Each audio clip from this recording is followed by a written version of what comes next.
오늘은 이제 기도에 대해서 마무리를 지으려고 하는데요. 특별히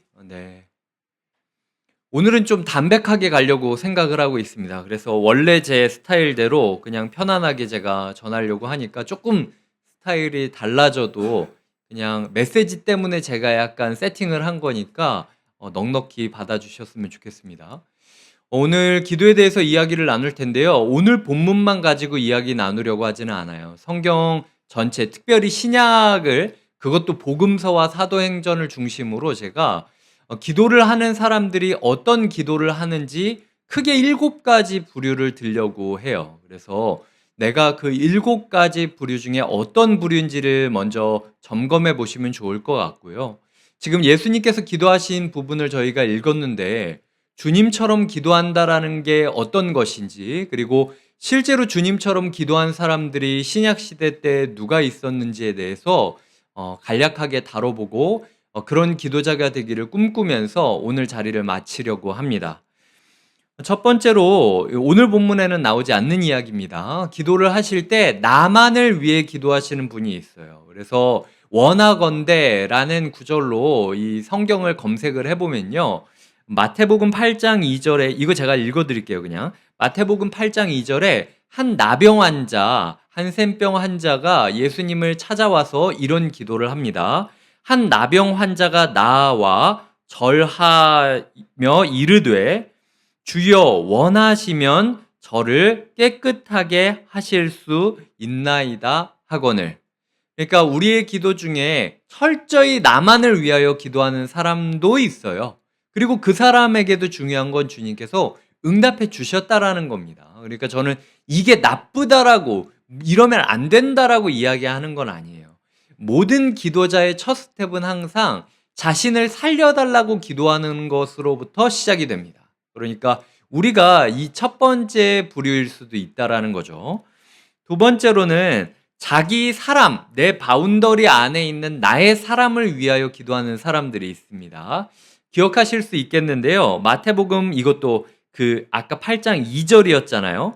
8장 5절과 6절에 예수께서 가버나움에 들어가시니 한 백부장이 나와 간구하여 이르되 주여 내 하인이 중풍병으로 집에 누워 몹시 괴로워하나이다 라고 이야기를 하고 있습니다. 그러니까 아까 첫 번째 나병 환자는 나를 살려달라라고 기도를 했다면, 두 번째 이 백부장은 내 하인, 내 사람을 살려달라라고 기도를 하고 있는 거죠.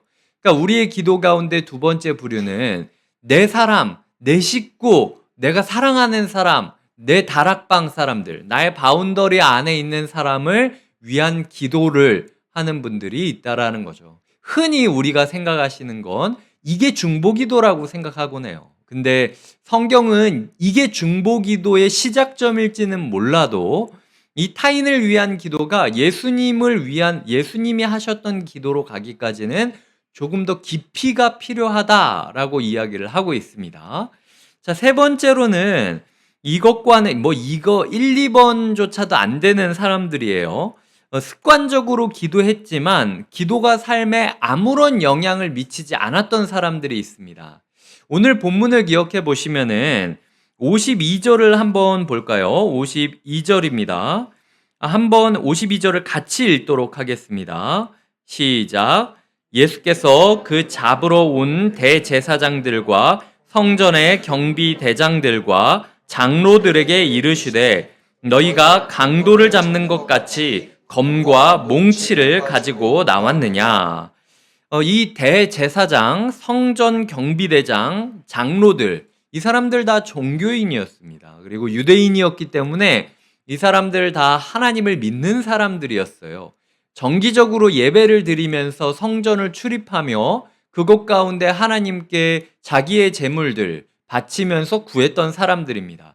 그들의 종교 행위와 그들의 기도가, 근데 지금 예수님을 맞이하고 있는데 두려움과 폭력성으로 들어가고 있다라는 거예요. 그러니까 첫 번째는 나를 위하여 기도하는 사람이 있고, 두 번째는 내 사람을 위하여 기도하는 사람이 있다면, 세 번째는 기도는 열심히 하고 습관적으로 하지만 전혀 삶에 영향을 미치지 못하고 두려움과 폭력성만 더해져 가고 있는 사람들이 있다라는 거죠. 그러니까 우리가 기도에 대해서 제가 기도를 처음 배우셨을 때보다 지금 더 깊은 기도를 하십니까? 라고 물어본다면 저는 기도 시간이 이렇게 늘어났어요. 저는 기도할 때 이러이런 말을 하면은 하나님이 더 좋아할 거라는 걸 알고 있어요. 시간이나 종교적인 어휘를 내가 익혔다라는 것으로 기도 생활을 평가하실 게 아니라요. 내가 기도를 하고 있으면서도 불구하고 여전히 나의 두려움이 더 증폭되어져 가고 내가 기도를 하고 있음에도 불구하고 내 삶을 돌아봤을 때 나의 폭력성이 점점 더 강화되고 있다면 그건 내가 종교 지도자들이나 혹은 종교 지도자들의 명령을 따라 수동적으로 검과 몽치, 몽둥이를 들고 찾아왔던 성전의 경비대와 같은 모습을 가지고 살아가고 있다라는 것을 기억하셔야 된다라는 겁니다. 어떻게 보면은 이 1번 타자, 2번 타자에 비해서 기도를 더 많이 하기는 했지만 영적인 깊이는 더 엉뚱한 대로 지금 파고들고 있는 거죠. 그러니까 그들은 방향이 잘못됐기 때문에 기도를 늘리면 늘릴수록 이상한 방향으로 두려움과 폭력성이 증폭된다라는 것을 기억하셔야 된다라는 겁니다. 네 번째로는 과거의 기도가 응답되어졌고 그리고 과거의 기적을 경험했음에도 불구하고 그것이 현재에 영향을 미치지 않는 사람입니다. 저는 이 사람을 일그러진 친밀감을 가진 기도라고 표현을 하고 싶어요. 오늘 본문에서는 가롯 유다가 그런 모습으로 등장하고 있습니다. 유다를 한번 생각해 볼까요? 유다는 예수님이랑 3년 동안 같이 먹고 길을 따르며 함께 걸어갔던 사람이고 먹고 자고를 같이 했던 사람이에요. 그러니까 우리는 예수님이랑 한 번만이라도 식사를 한다면 그 성만찬을 우리가 한 번이라도 있다면 우리의 인생이 변하지 않을까? 아니면 예수님이 날 위하여 기도하는 걸 한 번이라도 듣고 함께 한다면 내 인생이 바뀌지 않을까 생각하는데요. 3년 동안 예수님이 가롯 유다를 위해 기도했고요. 3년 동안 가롯 유다가 예수님을 따라갔습니다. 그리고 그가 예수님과 함께 있을 때 초기에 제자들과 함께 짝을 지어서 전도를 시켜요. 그때 병이 들렸던 사람이 병이 낫고 귀신 들린 사람이 귀신이 쫓아져가는 기적들을 가지고 제자들이 예수님께 찾아와서 우리가 이러이러한 일을 했다라고 벅찬 감동으로 나옵니다. 그때 가룟 유다가 빠지지 않았어요. 그리고 빠지지 않았고 중요한 역할을 했으니까 돈꾀를 가룟 유다한테 맡긴 거죠. 그러니까 우리가 교회에 있어서 돈을 아무한테나 맡기지 않지 않습니까? 가장 신뢰하고 있고 이 사람만큼은 허투루 쓰지 않을 거다라는 생각을 하는 사람한테 맡기는 거예요. 근데 그 정도로 예수님의 신뢰감을 받고 있었는데도 불구하고 그에게 있어서 기도와 기적은 과거의 것이 되었다라는 거죠. 왜? 내 생각이 너무 강한 거예요. 그러니까 예수님께서 자꾸 자기는 십자가와 죽음으로 가야 된다라고 이야기하는데 이 열심당원이었던 가롯 유다에게는 그게 말이 안 되는 거예요. 기적을 베풀 수 있는 예수님이야말로 세상을 뒤엎어 놓고 정치적인 이 쿠데타를 일으켜야만 우리가 행복해질 수 있을 거라고 생각했던 사람이었던 거죠. 그가 이전까지 지내왔던 습관들 그리고 사고 체계, 예를 들어 열심당원 같은 경우는요, 길을 가다가 종교적으로 이제 세리나 이런 어떤 타락한 사람들이 있다라고 했을 때 칼이나 이런 거를 가지고 가다가 길가에서 이렇게 찔러서 죽이고도 하던 사람들이 열심당원들이었어요. 근데 이 가룟 유다가 그렇게 자기가 생각해왔고 예수님을 만나기 전까지 쌓아왔던 자기 틀이 기도를 하면서 점점 무너진 게 아니라는 거죠. 그래서 예수님의 입장보다 예수님의 마음보다 자기의 생각과 자기의 입장이 더 중요했어요. 그는 예수님과 기도 가운데 친밀해졌습니다. 3년 동안 예수님과 굉장히 친밀함을 가졌지만 그 친밀함이 오히려 예수 그리스도를 팔아넘기는 데 사용되고 있다는 거죠. 지금 이 유다가 예수님을 볼 때 시그널을 군대랑 어떤 이 제자들 중에 누가 예수인지를 어떻게 구분시켜 줍니까? 예수와 내가 입맞추는 그 순간, 그 입맞추는 그 대상이 바로 너희가 잡아가야 될 예수다라는 시그널을 줬다라는 거예요. 그는 예수님이랑 입맞추고 인사할 정도로 가까운 존재였지만 그의 친밀감이 일그러졌기 때문에 오히려 예수님을 팔아넘기는 사람이 됐다라는 거죠. 기도 가운데 방언을 할 수 있습니다. 기도 가운데 마음 가운데 뜨거워지고 예수님이랑 너무너무 가까운 분들이 있을 수 있어요.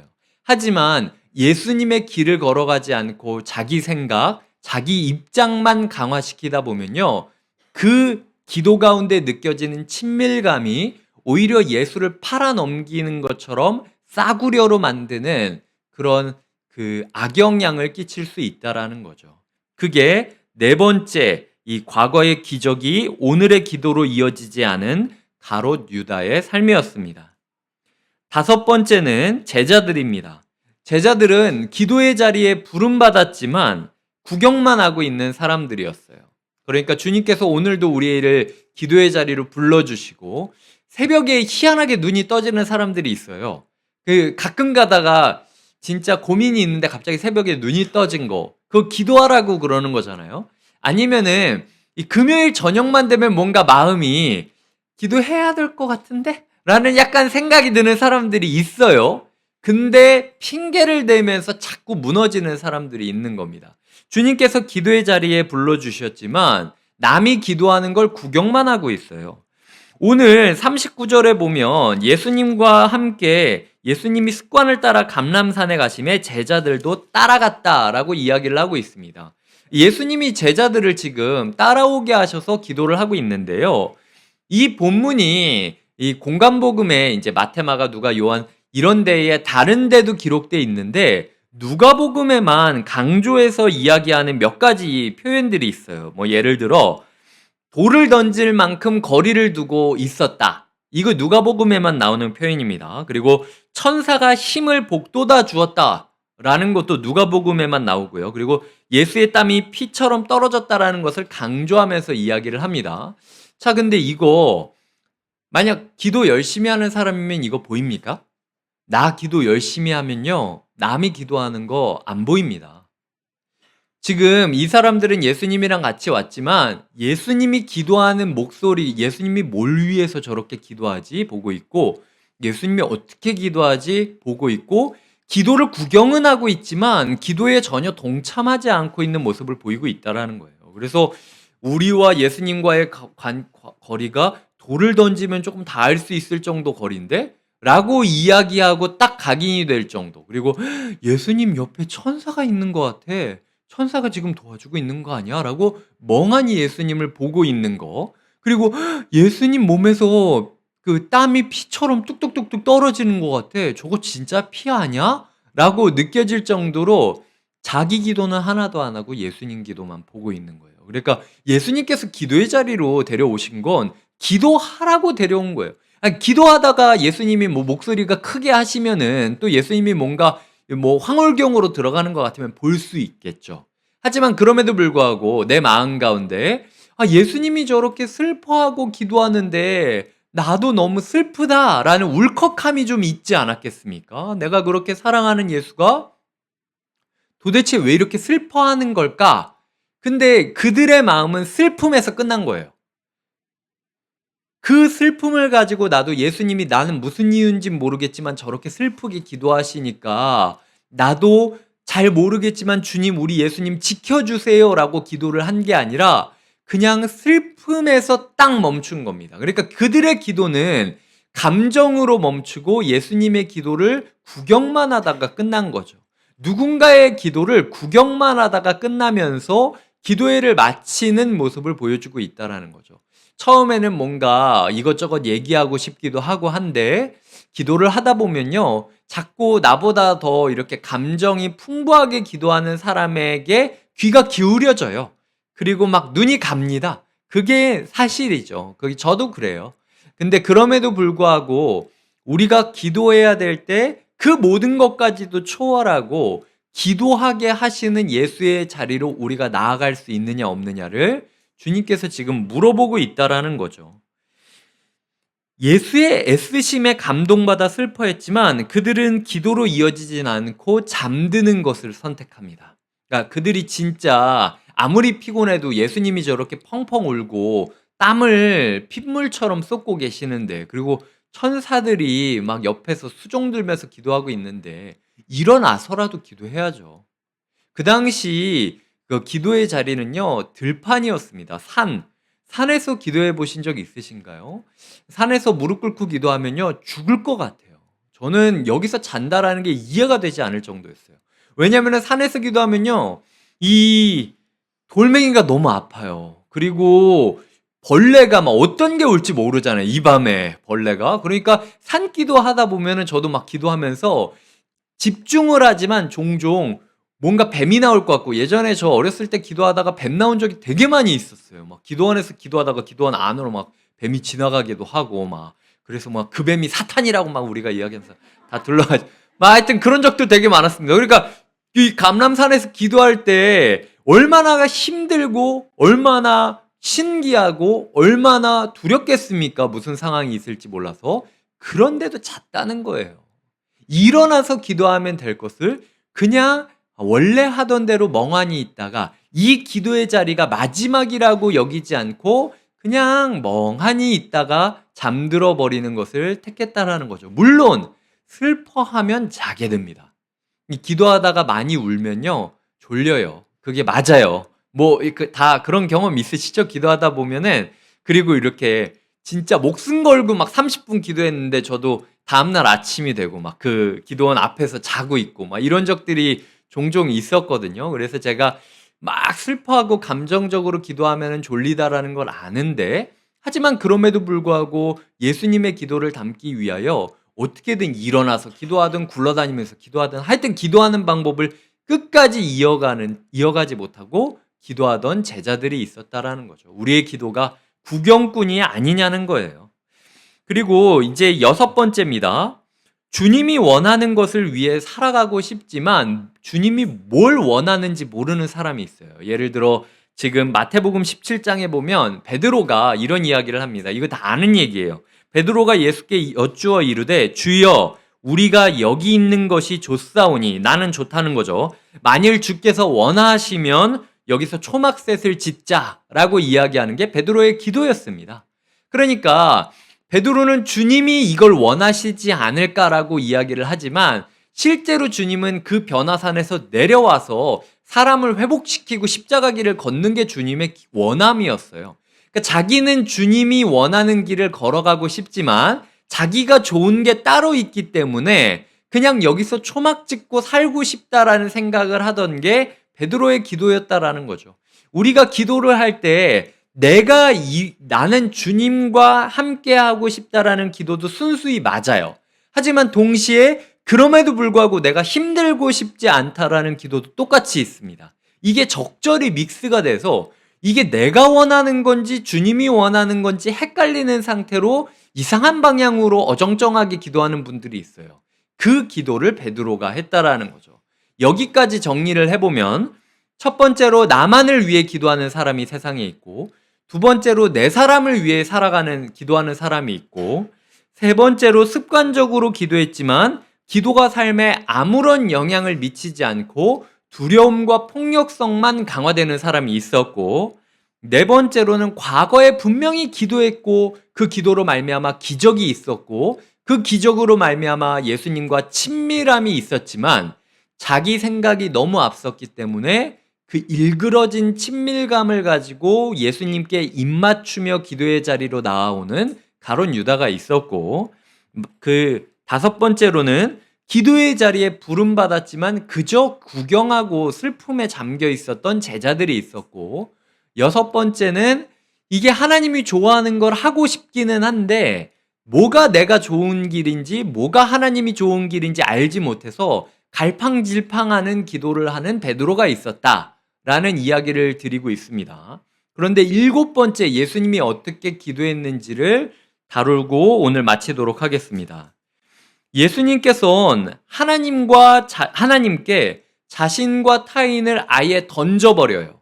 그러니까 예수님께서는 나를 위해서도 기도했고 나의 사람들을 위해서도 기도했지만 나에게 해답을 달라고 기도한 게 아니라 하나님께 나의 삶을 의탁하고 이제 내가 하나님의 길을 만드는 웨이메이커, 길을 만드는 사람이 되겠다라고 다짐을 하는 거죠. 그러니까 기도가 그냥 무릎 꿇고 앉아가지고 하나님이 가라고 하는 지점으로 내가 발을 내딛겠다라고 주저주저하고 있는 모습이 아니라 내 인생을 하나님께 던졌으니까 주님, 저는 하나님께 모든 걸 맡기고 보이지 않아도 하나님이 원하는 방향으로 제가 걸어가겠다. 길이 없어도 하나님이 이것을 원하실 테니까 제가 길을 만들어 가겠다라고 결심을 하는 거죠.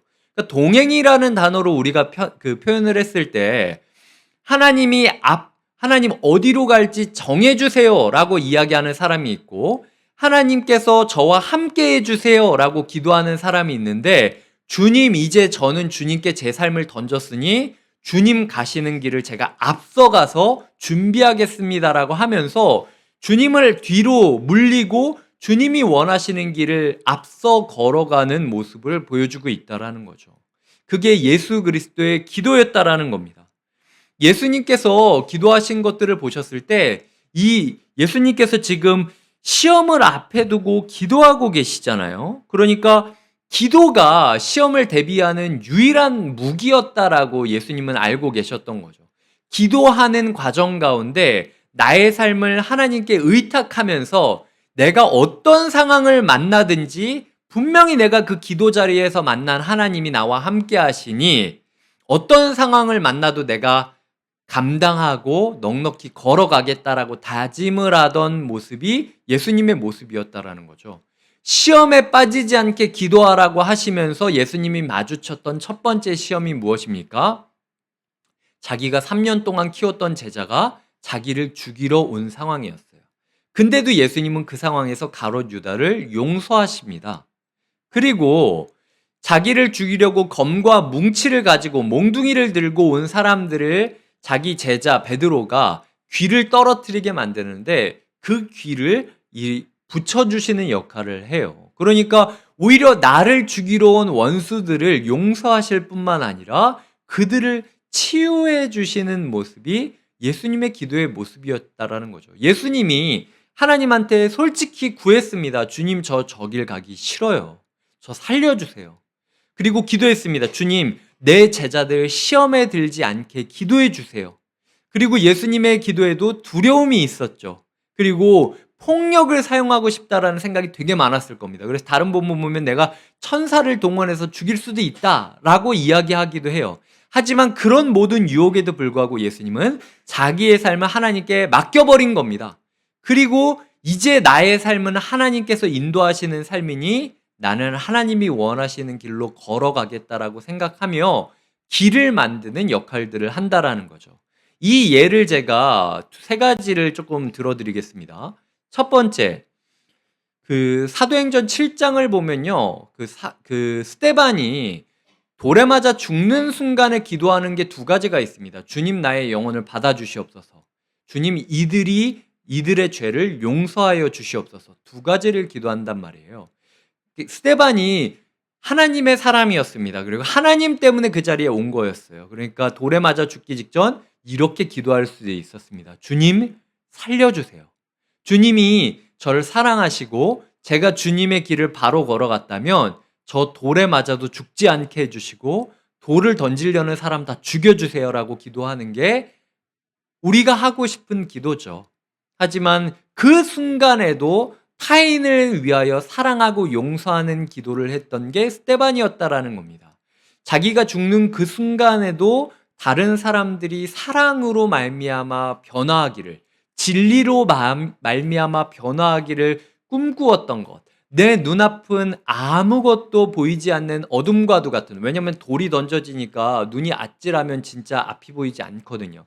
내 눈앞에 빛을 잃어가는 그 상황에서도 여전히 꿈을 꾸면서 누군가는 이 나의 죽음으로 인하여 변할 수 있고 하나님의 사랑을 마주할 수 있기를 꿈꾸며 죽어갔던 게 스데반의 삶이었습니다. 그 스데반의 기도, 그 웨이메이커의 기도로 말미암아 누가 태어납니까?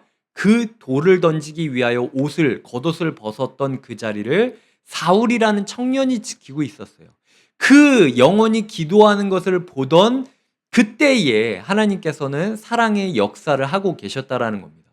두 번째, 그 기도를 본 사울이 바울이 되어 예루살렘을 가겠다라고 했을 때 이 사도행전 22장에 보면요, 21장에 보면 예언하는 뭐 전도자 빌립의 딸 4명, 뭐 그리고 또 다른 뭐 예언자가 바울한테 찾아와서 우리가 기도하고 응답 받았는데 당신이 예루살렘에 가면 죽는다. 그러니까 죽을 거 뻔히 아는데 왜 가냐. 당신처럼 하나님의 사역을 더 하는 사람은 죽지 말고 가지 말아야 된다라고 이야기했는데도 불구하고 그 길을 걸어가는 바울의 모습을 보여주고 있어요. 만약 우리였다면 누군가가 그렇게 기도했을 때, 저 사람이 나를 위해 중보 기도를 해줬더니 내가 저 길로 걸어가면 완전히 말아먹고 다 망해서 죽는다라고 이야기하는구나. 개죽음 당할 거라고 이야기하는구나. 저 중보 때문에 내가 살았다라고 생각을 하면서 뒤로 물러나지 않겠습니까? 몸살이지 않겠습니까? 근데 지금 이 바울은 자기를 살려달라고 기도하지도 않고 사람들이 기도 응답을 가지고 네가 죽을 거라고 이야기를 하는데도 불구하고 예루살렘으로 가고 있어요. 왜냐면 그가 20장에서 보라 이제 나는 성령에 매여 예루살렘으로 가는데 거기서 무슨 일을 당할는지 알지 못하노라. 오직 성령이 각 성에서 내게 증언하여 결박과 환난이 나를 기다린다 하시나 24절입니다. 20장 내가 달려갈 길과 주 예수께 받은 사명 곧 하나님의 은혜의 복음을 증언하는 일을 마치려 하면은 나의 생명조차 조금도 귀한 것으로 여기지 아니하노라. 누군가의 중보로 말미암아 생명을 얻은 자로서 그 또한 자기의 생명을 던져서 영혼을 살릴 수 있다면 기꺼이 웨이메이커가 되겠다라고 꿈꾸며 걸어가던 그 바울의 걸음, 주변에서 죽는다라고 이야기해도 개의치 않았던 그 걸음이 진짜 중보기도라는 거예요. 그러니까 중보기도라는 거는 내가 좋아하는 사람들만을 위해서 기도하는 건 중보기도가 아닙니다. 그건 나를 위한 기도죠. 왜냐면은 저 사람이 행복해지면은 나도 행복해질 거니까. 그러니까 엄밀히 따지자면 이거는 저 사람을 위한 기도기도 하지만 나를 위한 기도이기도 한 거예요. 근데 누가 나를 죽이고 내 기도에 대해서 아무런 나에게 이득이 오지 않는다 할지라도 하나님 나라가 임할 수 있다면 내가 하나님 나라를 구하면서 웨이메이커가 되겠다라고 결심하던 예수님의 기도, 스데반의 기도, 바울의 기도자의 삶. 그것을 바로 중보 기도라고 하는 겁니다. 그러니까 중보 기도할 때 내가 좋아하는 사람들만을 위해서 기도를 할 게 아니라 이 교회 가운데, 이 도시 가운데, 우리 예배 가운데 하나님의 나라가 이루어지길, 그리고 내 목숨도 귀한 것으로 여기지 않고 내가 여기서 기도하다 죽더라도 하나님 그것을 불쏘시개 삼아서 우리 교회 가운데, 우리 가정 가운데, 우리 시대 가운데 하나님의 나라가 임하게 해달라고 기도하는 그 정신, 내 가족을 위하여 기도할 시간이 필요하고 내 감정을 위하여 기도할 시간이 필요하지만 그럼에도 불구하고 다 맡깁니다. 주님은 선하신 목자니 제 문제 다 맡깁니다. 제가 여기서 모든 것을 주님께 맡길 테니 주님께서 알아서 해주시고 저는 하나님 나라의 길을 구하겠습니다라고 이야기하는 게 진정한 중보 기도라는 겁니다. 그때 사람에 대한 동정심을 가지고 슬픔을 가지고 끝나는 기도가 아니라 하나님의 뜻을 깨닫고 하나님의 징검다리가 될 수 있음에 기뻐하며 그래 나 밟고 지나가라 라고 기꺼이 자기를 기도의 제물로 드릴 수 있는 게 중보 기도자들의 삶이라는 거죠. 우리 교회 가운데 중보 기도자라고 하는 사람들은 많지만 진짜 나를 징검다리 삼아 걸어가라. 나는 여기서 하나의 돌덩어리가 돼서 천국 가는 길 그저 돌덩어리 하나로 이 시냇가에 묻혀도 좋다라는 각오로 기도하시는 분은 많지 않습니다. 저도 그렇지 못할 때가 많아요. 그러니까 저를 위해서 기도해 주시고 우리 중보기도팀을 위해서 기도해 주시고 그리고 각자의 가정들을 위해서 기도해 주셨으면 좋겠습니다. 모든 것은 하나님께서 말씀하시잖아요. 먼저 그의 나라와 그의 뜻을 구하라고. 그러면 그 모든 것을 하나님께서 이루어 주시겠다라고 하셨습니다. 그리고 예수님께서도 자기를 위하여 기도하시고 싶었고 자기 사람들을 위하여 기도하고 싶었지만 그럼에도 불구하고 내 삶을 주님께 맡깁니다라고 솔직하게 진실을 토하며 의탁하는 기도를 했기 때문에 그리고 주님의 기도는 습관을 따라 기도하셨다라고 오늘 본문에 나오고 있어요. 그게 한 번으로 끝난 게 아니라 매일매일 그렇게 의탁하는 기도를 드렸기 때문에 그의 삶이 십자가를 향하여 오롯이 걸어갈 수 있었다라는 거죠. 세 번째 예입니다. 구약에 보면 열왕기 하 20장에서 히스기야가 나옵니다. 히스기야의 기도를 읽어보시면요. 열왕기 하 20장에 히스기야의 기도는 철저히 과거지향적인 기도입니다. 그러니까 하나님, 제가 병들어 죽게 됐다라고 사인을 받았는데 전 옛날에 이렇게도 살았고 이렇게도 살았고 이렇게도 살았잖아요. 그러니까 저 살려주세요. 여기서 끝난 거예요. 그러니까 전혀 미래지향적이지 아니에요. 주님께서 저를 살려주심으로 말미암아 제가 이러이러한 징검다리가 되게 해주십시오라고 기도했던 게 아니라 그저 지금 난 이렇게 살았으니까 여기서 내 기도를 들어주십시오라고 이야기를 한 거예요. 주님께서 그 기도를 들어주십니다. 근데 그 응답이 그에게 축복이었습니까? 저주였습니까? 저주가 됐죠. 그가 병은 나았지만 병이 나았다라고 기고만장하고 그냥 마음 풀고 있다가 사람들 앞에 자기 보물을 드러내고 자랑을 했다가 오히려 그 죄 때문에 이스라엘이 망하게 되는 스위치를 누르는 사람으로 불명예를 딛고 과거에 했던 모든 것들이 그 순간 하나에 그냥 끝나버리는 거예요. 오히려 주님께서 봤을 때 그냥 너 죽는 게 낫다라고 느껴질 정도의 삶을 살아갔던 게 히스기야라는 거죠. 우리의 삶 가운데 하나님께서 오늘 너의 목숨이 없을 수 있다라고 이야기하신다 할지라도 그것이 주님의 뜻이라면 내가 주님께 맡기겠습니다라고 이야기를 하고 의탁하는 기도를 하는 사람이 필요하지, 그게 아니라 하나님 저는 무조건 살아야만 됩니다. 하나님 제 문제 모르겠고 하나님 그냥 닥치고 해결해 주세요라고 하나님을 붙잡고 애원해가지고 해결된다? 그게 오히려 더 사단으로 가는 지름길이 될 수도 있다라는 겁니다. 응답이었지만 오히려 자기의 마음과 자기의 뜻을 강화시키는 모습일 수도 있다라는 거죠. 말씀을 맺겠습니다.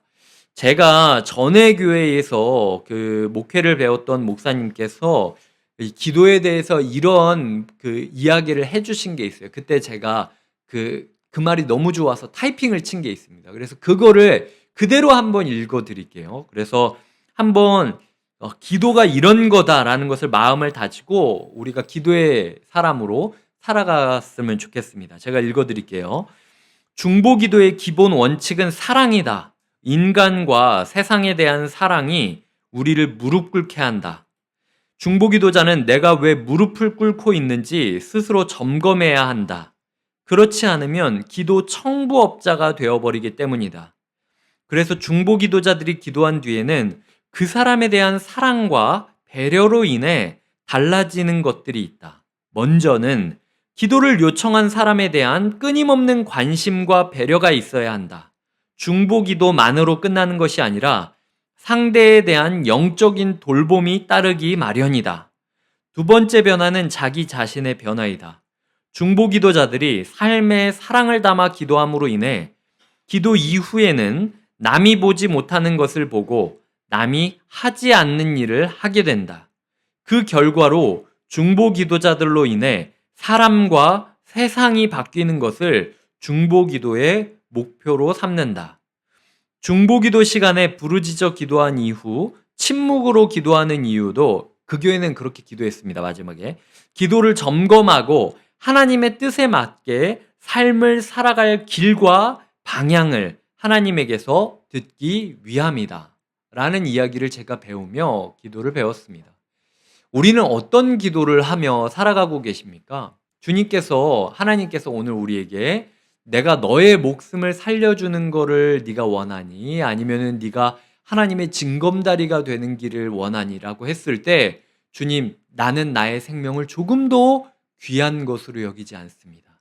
내 생명을 주님께 맡기니 저는 두렵고 떨리지만 주님께서 저를 사용하셔서 누군가를 바꿔 주시옵소서라고 기도하는 사람들이 진정한 중보기도자의 모습이라는 거죠.